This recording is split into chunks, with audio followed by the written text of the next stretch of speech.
Primera invitada. La voz de los protagonistas. Contacto telefónico. Le agradecemos mucho a Angélica Canjura, investigadora de Causa en Común, su presencia la mañana de hoy con nosotros en Contextos. Ustedes presentan este recuento de atrocidades en México y lo hacen de manera disciplinada y constante. Y la verdad, ya solo el título alarma, alerta, se siguen cometiendo estas atrocidades.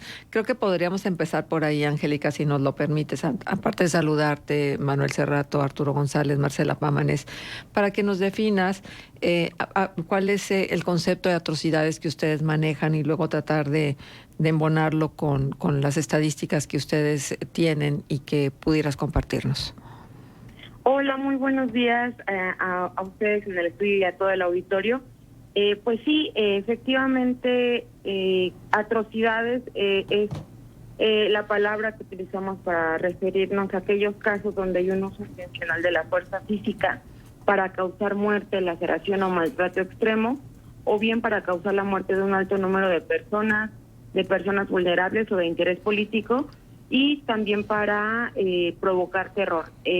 Hemos tenido que ir ajustando algunas categorías, agregando otras, debido a la naturaleza de las notas que vamos encontrando, porque este informe se alimenta de reportes que encontramos en medios de comunicación locales. Y bueno, pues empezamos con el tema de masacres, fosa clandestina, y hemos ido incluyendo otros casos como de mutilación, destrucción de cadáveres, descuartizamiento, incluimos calcinamientos, tortura, asesinato de niños y adolescentes, también de defensores de derechos, asesinato de mujeres con crueldad extrema, de periodistas, de personas de grupos vulnerables, también de actores políticos, funcionarios y actores de relevancia también en materia de seguridad. Recientemente agregamos el tema de terrorismo, justamente con algunos casos muy puntuales, sobre todo el de Celaya, es el que nos impulsó a mantener esta categoría pendiente. También tenemos registros sobre linchamientos, violación agravada, esclavitud y trata, intentos de linchamiento, violencia contra migrantes, actos violentos contra la autoridad, que son estos atentados contra infraestructura pública o bien contra, digamos, elementos de seguridad pública que se encuentran en operativos, jornadas de violencia que también hemos estado revisando, justamente que han adquirido relevancia en estados como Tamaulipas, y desplazamientos forzados que también se agregó recientemente ante estas olas de violencia que se han registrado en algunas partes del país, incluido en este caso también en el estado de Chiapas. Uh-huh. Claro, ¿y cómo andamos en el comparativo del anterior informe a este? Desafortunadamente vemos incrementos sobre todo en casos de violencia, de asesinato de mujeres con violencia extrema, de tortura. También se han incrementado el hallazgo de fosas clandestinas y el asesinato de niños y adolescentes. Uh-huh. Es muy desesperanzador, ¿no? Y entonces, ¿podríamos llegar a ciertas conclusiones en torno a las decisiones de las políticas públicas en materia de seguridad? Claro, lo que vemos es una falta de estrategia como tal de seguridad que permita realmente atender las causas sociales de la violencia, porque también tenemos este discurso en el que toda la violencia se asocia con delincuencia organizada o con el narcotráfico, y vemos no solamente con mucha impotencia que no se está visibilizando los otros tipos de violencia de los que también somos víctimas en el país, esta gran manifestación de violencia que existe contra las mujeres, contra los menores, contra los migrantes, y el hecho de que tampoco se está atendiendo, si bien todo el discurso se está volcado a asociarlo todo con delincuencia organizada, tampoco vemos que exista ni un combate frontal, ni una estrategia de situación, nada que permita disminuir estos niveles de violencia crónica que padecemos Y bueno, el caso de lo ocurrido en Lagos de Moreno es una de estas muestras de entre todo lo atroz y todo lo horrible que ocurre en el país, siguen destacando algunos puntos por la naturaleza tan inverosímil que tienen, como es el caso de Lagos de Moreno. Angélica, buenos días. Saluda a Manuel Cerrato. Nada más para repasar números de enero a junio de 2023, un promedio de 18 atrocidades cada día, es decir, 5% más que en el mismo periodo de 2022. Si nos vamos a los números por caso, tortura 990 casos, asesinato de mujeres con crueldad extrema 473, mutilación, descuartizamiento y destrucción de cadáveres 310, actos violentos contra la autoridad 265, masacres 226, violación agravada 209, fosas clandestinas 157, eso que es sumamente doloroso también, asesinato de niños y adolescentes 134, calcinamiento 129, en fin. Bueno, 3.285 casos de algún tipo de atrocidad, incluido también, por ejemplo, terrorismo con 14, linchamiento con 13, asesinato de personas de grupos vulnerables con 18. En fin, un recuento de las tragedias que lamentablemente son cotidianas en este país y que por desgracia pareciera que se ha normalizado la muerte, la violencia, el dolor, la impunidad sobre todo. Ahora, en el ranking de entidades, Angélica, aparecen Chihuahua, Guanajuato, Baja California, Guerrero y Morelos. Cada una tiene distintas circunstancias, pero tienen en común que han sido históricamente entidades donde la violencia campea, ¿no? Y donde pasan los años y esto no disminuye, ¿no? A lo mejor cambian ciertas dinámicas delincuenciales, aparecen ciertas acciones de gobierno, pero la constante ha sido la violencia en estas entidades. ¿Qué están dejando de hacer? Ya nos decías, por parte del gobierno federal no parece haber una estrategia clara, sobre todo en asuntos relacionados a la criminalidad organizada, pero también pareciera que por parte de las fiscalías de los estados hay muchas limitaciones a la hora de resolver estas, efectivamente, atrocidades. Claro, exactamente. También vemos una falta de compromiso de parte de las autoridades estatales y también en su caso en algunas de carácter municipal, en donde efectivamente tenemos entidades que por su propia naturaleza, prácticamente la situación tiene que ver con temas geográficos, por ejemplo en el caso de Chihuahua, porque la mayor incidencia se concentra en Ciudad Juárez.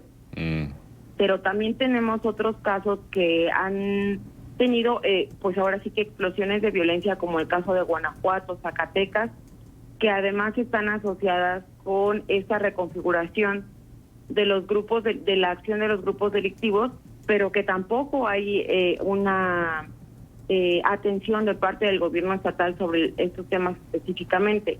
Y también tenemos casos como aquellos relacionados con asesinato de mujeres, crueldad extrema y también de menores, donde tampoco vemos que haya ninguna atención, digamos, integral sobre la atención de la prevención de este tipo de violencia, como serían estas campañas coordinadas entre distintos órganos de gobierno para fortalecer a lo mejor la prevención de la violencia familiar, la atención y la denuncia de algunos actos igual violentos dentro de los senos familiares, ya que estos casi siempre son casos que terminan desafortunadamente en violencia extrema y que no solamente tocan a los adolescentes y a las mujeres, sino que también se vuelven focos para el reclutamiento de grupos delictivos. Entonces, digamos que hay una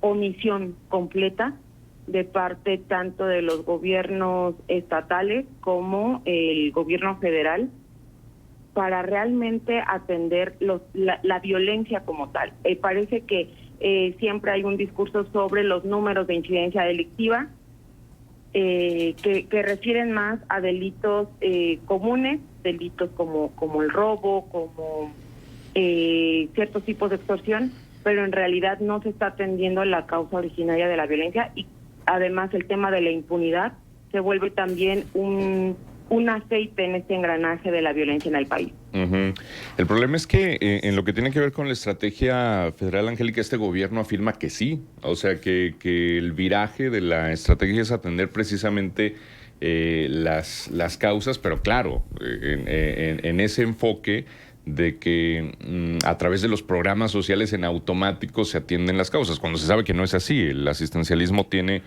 fines más bien político-electorales que realmente sacar de la zona de marginación a las personas que reciben esos beneficios. El tema es que también parecería, salvo tu mejor opinión, Angélica, que nos hemos atorado en ese discurso simplista, ¿no?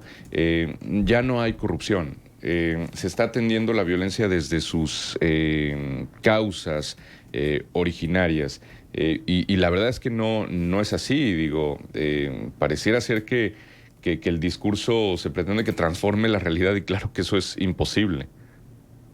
Efectivamente, y sobre todo también destaca una manera de gobierno en donde se cierra los ojos ante la realidad y se espera que ante la repetición del discurso de que todo está mejor, todo efectivamente va a estar mejor. Y también es una pena muy grande el escuchar esta situación, porque vemos a las víctimas, vemos a los deudos en este sufrimiento, el caso de los jóvenes de Lagos Moreno, pues de las familias desesperadas por encontrarlos ante una situación en la que el gobierno pareciera no tener ninguna herramienta para actuar, ¿no? Y solamente dicen, hay que esperar.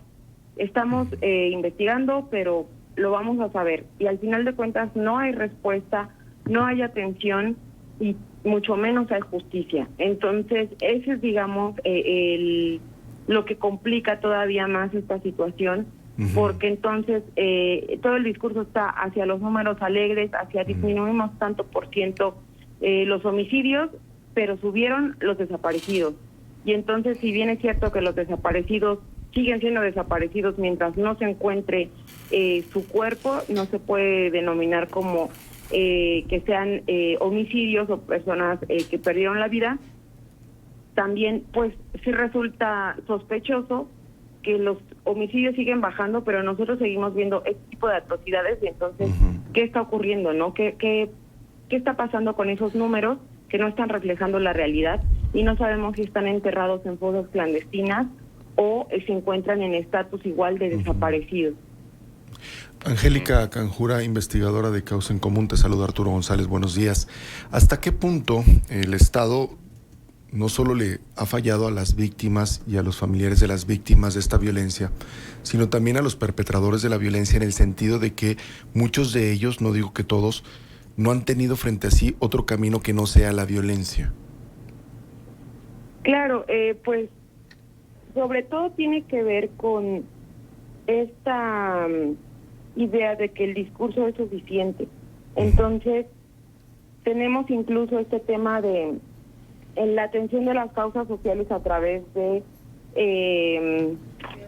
el apoyo a los sectores vulnerables o que estén en posibilidad de ser cooptados por la delincuencia organizada, y vemos que tristemente no basta con estas transferencias económicas.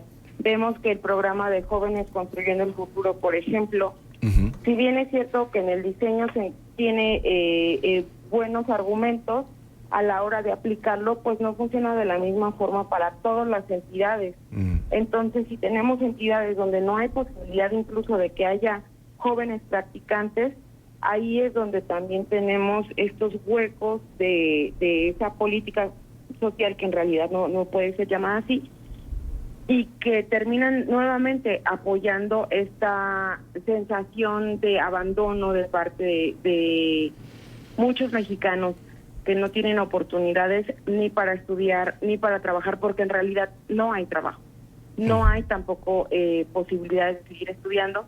Entonces, más allá de que esto los impulse a formar parte de la delincuencia organizada, tampoco tenemos una estrategia que debilite a la delincuencia organizada. Más allá de querer ofrecer más recursos económicos en forma de becas que son insuficientes para los jóvenes, también se debería actuar con mayor contundencia para debilitar a estos grupos que pareciera que ahora se encuentran en una situación de poder extremo, en donde actúan con total impunidad y que incluso tienen brazos en otros países. Ahora, ¿qué papel juega en todo esto la facilidad con la que los grupos criminales se hacen de armas de fuego y algunas veces de alto poder para desafiar a las fuerzas del Estado?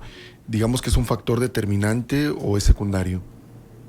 Claro, sí, también la disposición de armas que ellos cuentan juega un papel muy importante para, sobre todo, para la configuración de la violencia como está actualmente.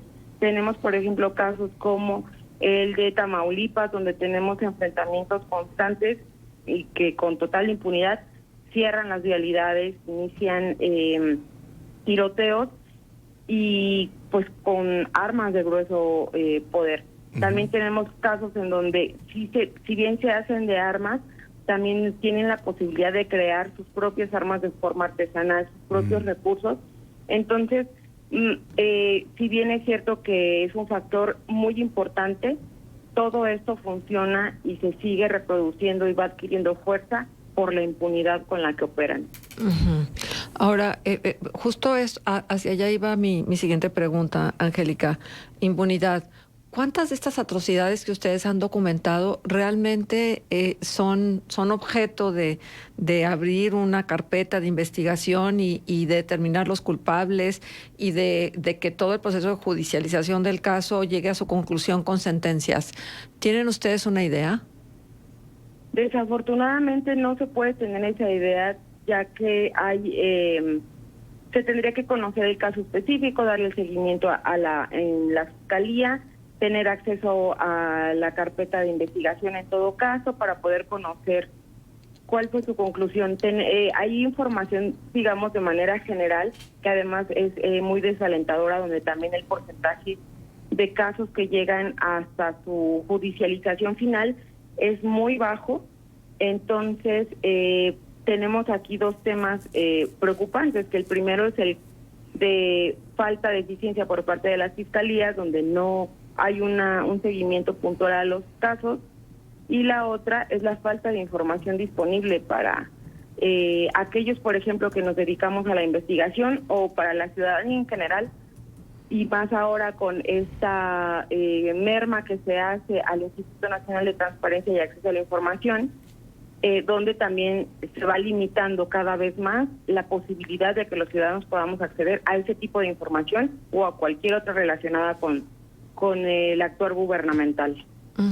Es que me preocupa mucho, Angélica, que siempre en estos casos de atrocidades que ocurren en México, pues todos nosotros, los medios de comunicación, los portales informativos, los principales diarios de publicación nacional, etcétera, los noticieros de televisión, le dan una cobertura muy amplia, pero están en el foco de la importancia de la jerarquía informativa 5 días.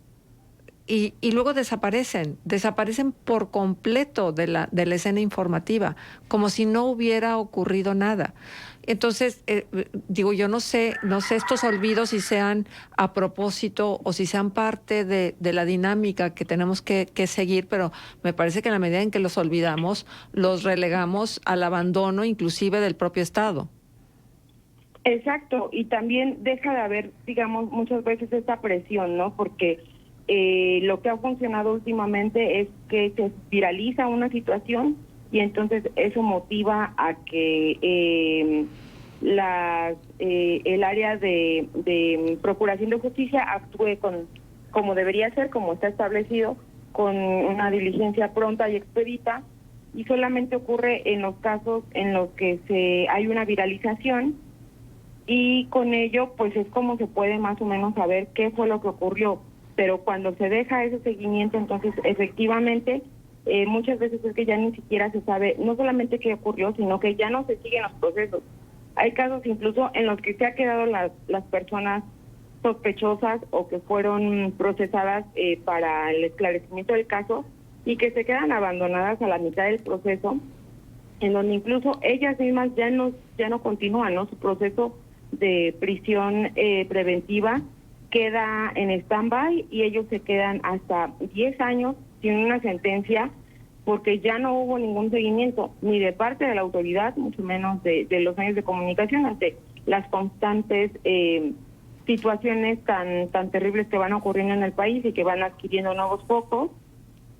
Y al final de cuentas la población se queda indefensa y sin justicia. Exacto, eso es lo más triste, o sea, que todo el dolor que significó, pero también todo el movimiento de la dinámica social, porque finalmente indigna, alerta, mueve situaciones como estas, conocer los rostros de los chicos, conocer sus nombres, saber pues todas las expectativas que había de ellos dentro del seno familiar, pues no puede la vida ser la misma. Entonces se trastoca, pero luego te vuelves a meter en la rutina y vuelves a embeberte en ella y lo dejas atrás. Creo que esta es la parte que no podemos seguir permitiendo que ocurra. Efectivamente, es necesario no solamente exigir que se modifique esta forma de seguimiento que podemos hacer los ciudadanos hacia la efectividad que tiene el sistema de justicia y que podamos dar un efectivo seguimiento. Por ejemplo, en el caso de homicidios dolosos es donde pues hay un seguimiento más puntual y que podemos saber que hay una impunidad del 94.8% de todos los casos aproximadamente en México, que ya no llegan a una judicialización específica, ya con condena y donde haya una aprobación exacta de que la persona que está recluida es quien cometió el acto, sino que también es importante que exijamos a las autoridades que trabajen mejor. También hay que reconocer que las fiscalías tienen muy poco personal, que ante este crecimiento de la violencia no ha habido un fortalecimiento de los ministerios públicos ni de las fiscalías en cuanto a todos los recursos que requieren para poder llevar a cabo las investigaciones. Tampoco se han fortalecido a las policías ni se les ha permitido que también formen parte de los procesos de investigación, aun cuando son los primeros respondientes.